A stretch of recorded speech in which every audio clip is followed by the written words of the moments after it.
Hakim Mahkamah Konstitusi Arief Hidayat curhat di acara Konferensi Hukum Nasional di Jakarta hari Rabu.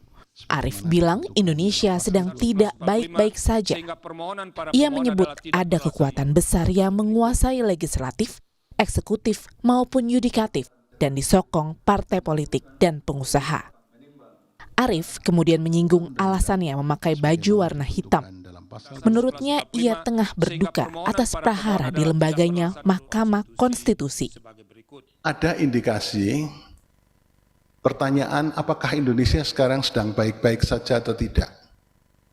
Saya mengatakan di berbagai sektor bidang kehidupan Indonesia sedang tidak baik-baik saja. Coba bayangkan, dia mempunyai partai politik, dia mempunyai tangan-tangan di bidang legislatif, dia mempunyai tangan-tangan di bidang eksekutif, sekaligus juga dia mempunyai tangan-tangan di bidang yudikatif.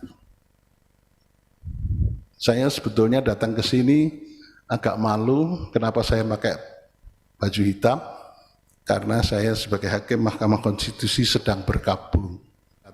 Karena dia juga mempunyai partai politik, sekaligus juga dia mempunyai mass media. Dia juga mempunyai sebagai pengusaha besar yang mempunyai modal, itu di satu tangan. Sebelumnya, saat Mahkamah Konstitusi mengabulkan permohonan syarat usia capres dan cawapres yang mengubah syarat menjadi berusia paling rendah 40 tahun atau pernah atau sedang menjabat kepala daerah, Arief Hidayat dan koleganya Saldi Isra juga curhat di sidang.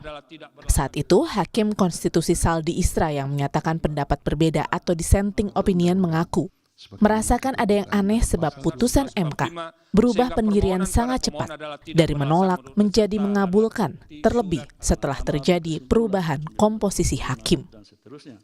Baru kali ini saya mengalami peristiwa aneh yang luar biasa dan dapat dikatakan jauh dari batas penalaran yang wajar. Mahkamah berubah pendirian dan sikapnya hanya dalam sekelebat. Perubahan komposisi hakim yang memutus dari 8 orang dalam perkara nomor 29, 51, 55 menjadi 9 orang dalam perkara 90, 91 tidak hanya sekadar membelokkan pertimbangan dan amar putusan, tetapi membalikkan 180 derajat amar putusan dari menolak menjadi mengabulkan.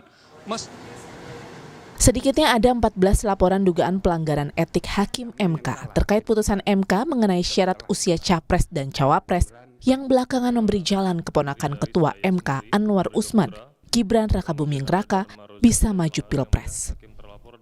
Laporan dugaan pelanggaran etik Hakim MK tengah berproses di Majelis Kehormatan MK, sementara tahapan Pilpres juga telah berjalan.